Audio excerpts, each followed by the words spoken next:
mbaya, ambapo hii zimegawika aina mbili. Hizi nuksi za kuzikumba ama nuksi ya kuivaa zipo aina mbili. Aina ya kwanza, nuksi ya kuivaa, hii inatokana na mtu kukanyaga kitu kwa bahati mbaya. Hapa utakumbwa na nuksi ya kuivaa, ambapo aidha mtu kafanya kafara lake la hatari, wewe kwa bahati mbaya ukalivaa ile kafara, basi unaweza ukakumbwa na nuksi ya kuivaa. Ima nuksi ya kuivaa ni ile ambayo inatokana na utovu wa nidhamu katika barabara. Unapita katika njia, unakuta watu wanatembea pasi na heshima, unawapiga watu vikumbo, unawapita pale katikati yao. Kama hawa watu wana mahusiano ya kitanda lakini bado hawajaoga janaba, una uwezo wa kuondoka na nuksi ya kuivaa. Hiyo ni nuksi aina ya kwanza. Aina ya pili huwa ni nuksi ya tego. Tumsalie Mtume. Hii nuksi ya tego mtu ana uwezo wa kuipata iwapo amedhamiriwa. Faasa, nuksi kama hii inaweza ikamkumba mwanamke aliyemkataa mwanaume au mwanaume aliyemkataa mwanamke. Ni nuksi ambayo mtu anategeshewa kwamba yule amenikataa na mfanyia hivi, na hao wanaofanya michezo hii Mwenyezi Mungu awalaani. Sema amin. Kisha kuna nuksi ya mapenzi. Nuksi ya mapenzi ni ipi? Kwamba wewe mwanaume unaweza kutembea na mwanamke mwenye jini mahaba. Yule jini mahaba anaamua kukutandika nuksi kwa sababu hataki wewe uwe na mke wake. Au mwanamke anaweza akatembea na mwanaume mwenye jini mahaba, na yule jini hataki achukuliwe mumewe. Na mwingine hutumia jeuri pasi na kujua, akasema hakuna kitu kama hicho duniani, akaamua kuoa. Anaoa kabisa, ama anafunga ndoa na mtu mwenye majini mahaba. Wale majini wanacharuka kwamba kwa nini kafunga ndoa na mke wetu. Wanachokifanya, wanaanza kumharibia uchumi. Uchumi unaporomoka, maisha yanaharibika, kila kitu kinaboronga, mambo yanazidi kuporomoka siku baada ya siku. Sallu ala nabii. Hiyo ni nuksi ya mapenzi. Kisha kuna nuksi ya jini mahaba. Hata unaweza ukastaajabu kwamba hii nuksi ya mapenzi na nuksi ya jini mahaba mbona kama ni kitu kimoja? Hivi ni vitu viwili tofauti. Faasa, mwanaume anapokuwa na jini mfano wa Ummu Subiani. Ukishakuwa na jini mfano kama vile jini Ummu Subiani, ama mwanamke anapokuwa na Ummu Subiani, kwa ufupi kwamba jini aina ya Ummu Subiani anapokuwa ni mumeo au ni mkeo, kwa ufupi unakuwa na jini mahaba. Huyu jini ana tabia ya kukufunga riziki. Lengo la kufunga riziki, usije ukapata pesa ukaenda kujitibu. Kwa maisha yako yataishia kuwa unapata pesa ya kula tu na kukidhi shida inayotokea mbele yako. Kwa mfano, leo mtoto kamwagikiwa na maji ya moto, basi matibabu shilingi 10,000, na wewe uko kazini ulipata shilingi 10,000. Unakwenda unatibu mtoto, shida zinaendelea. Kesho mtoto karudishwa shule, ile madaftari hamna. Ukitoka ukizunguka ukirudi umepata shilingi 3,000 ya kununulia madaftari. Kwa ile kukidhia mahitaji yako kwa wakati ule unapata, lakini kufanya maendeleo huwezi kufanya. Ndio pale utakuta mtu anaweza kaanza biashara.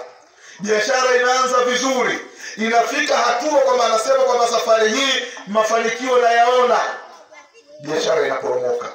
Biashara kuuza anauza, sio kama hainunuliki, biashara inauzika, lakini pesa ndiyo haionekani. Na losi yake haiwagi nyingi, kwamba mtaji wako mfano ni shilingi 20,000, utauza, biashara imekwisha, pesa utakuja kuikuta 19,900. Sasa wewe ile shilingi 500 wala huione tabu. Si 500 imepungua. Unakuja Mnuguru, hebu nipe shilingi 500.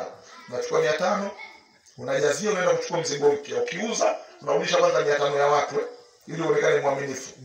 Alafu ukiuza tena, losi shilingi 1,000. Unakwenda Mpagazi, nipe buku. Unachukua 1000 unajazia kwenye mtaji, unaendelea. Kwa hiyo ndio baadhi ya watu leo ni mabingwa kuchukua mikopo, lakini biashara zinakwisha na faida yake inakuwa imeisha kurudisha marejesho. Baada hapo shida zipo pale pale, hakuna alichofanikiwa. Hawa ni watu wenye nuksi ya majini mahaba. Tumsalieni Mtume. Tumsalieni Mtume. Kisha kuna nuksi ya kiapo. Nuksi ya kiapo ni ipi?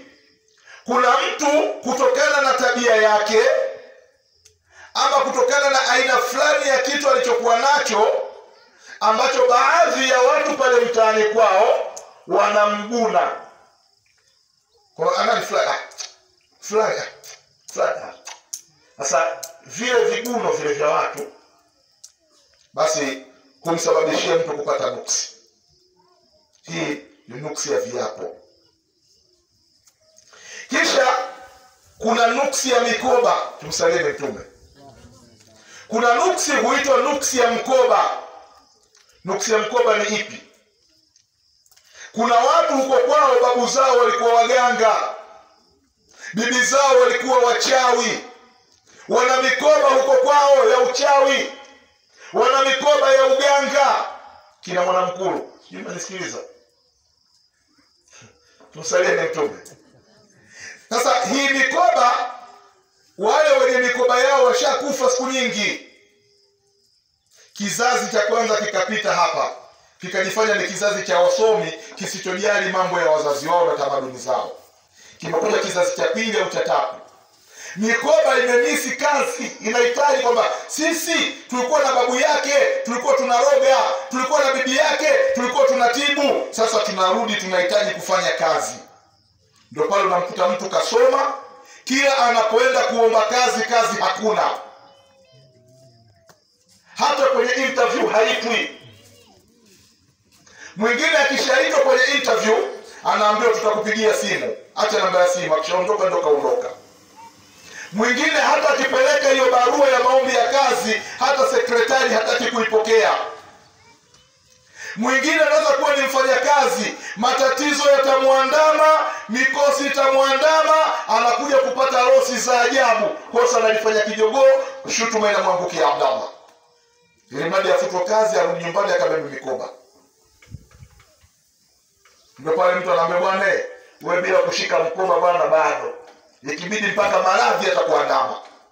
Maradhi yasiyoeleweka, kisa ni mikoba. Tumsalieni Mtume. Hii inaitwa nuksi ya mkoba. Kisha kuna nuksi inatokana na majini aina ya Ankis. Jana tuliigusa kidogo hii. Jana tuliigusa jini Ankis. Jini ambaye mfumo wake yuko kama mfumo wa chura. Lakini tatizo lake yeye huwa hapandi kichwani, harukwi, hapigwi. Kwa nini? Tabia yake yeye huwa anadhuru kutumia mionzi ya macho. Ankis tabia yake huwa na tabia ya kusimama mbele na kutazama usoni. Anapokutazama usoni anakutia kiza.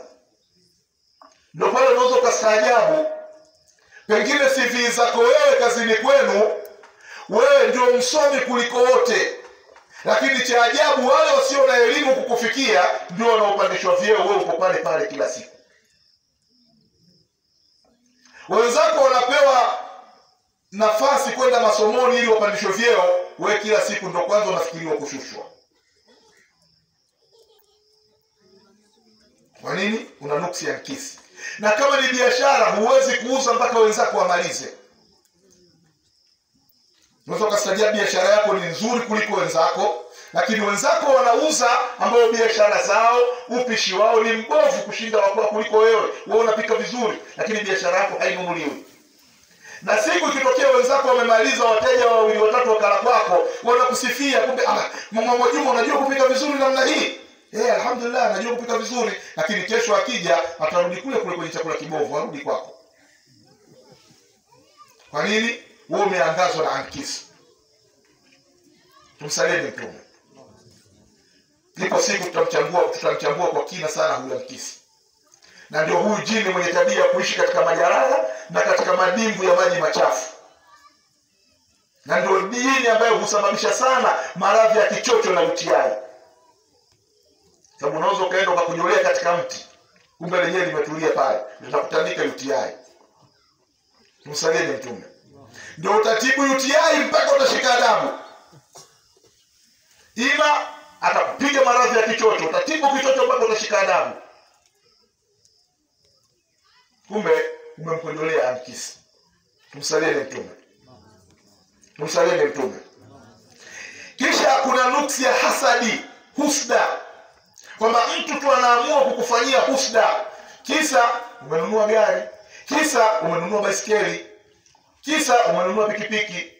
Mtu kwa hiyo pikipiki tayari anakuonea husda. Mwingine atakuonea husda kwa sababu tu umejifungua mtoto wa kiume, kwa sababu yeye ana mtoto wa kike tupu. Yule kajifungua mtoto wa kiume. Basi hiyo basi huyo mtoto kila siku kuumwa. Kila siku kuumwa. Jamani, mtoto homa hazeshi. Kumbe watu wamekufanyia husda kwa sababu una mtoto wa kiume, wao hawajawahi kupata mtoto wa kiume. Na siku kiharibikiwa ndio wao watajua kwamba ni nani anayekufanyia husda. Jinsi watu watakapokuwa na kupa pole za kinafiki. Sallu ala nabii. Sallu ala nabii. Sallu ala nabii. Kisha nuksi aina ya 8. Hii huwa ni laana za wazazi. Kuna watu wamekwenda kinyume na wazazi wao, wazazi wakawakunjia nyongo. Nuksi hii tiba yake ni wewe kwenda kumwomba radhi mzazi wako, hakuna njia nyingine. Kama umekwenda kinyume na mzazi wako, tusisumbuane hapa. Hata kama utakwenda kuchukua maji ya bahari 7, chukue maji ya Kulateni, chukue maji ya kisima, uchukue maji ya chemchem, uchukue sijui maji ya mvua, uchanganye na maji ya umande, bado watatibika wenzako, sio wewe. Kaombe msamaha kwa wazazi. Tumsalieni Mtume. Sallu ala nabii. Nuksi aina ya 9.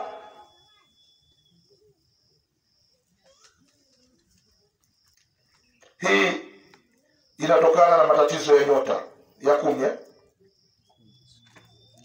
Matatizo ya nyota. Kuna kitu katika tiba kinaitwa nyota. Tumsalieni Mtume. Kuna baadhi ya watu huwa hawachelewani kujenga hoja zisizokuwa rasmi, na hizi huwa ni hoja zisizo na elimu. Tunakwambia hakuna kitu kinaitwa nyota duniani. Wewe utakuwa na matatizo yako binafsi. Kwa nini?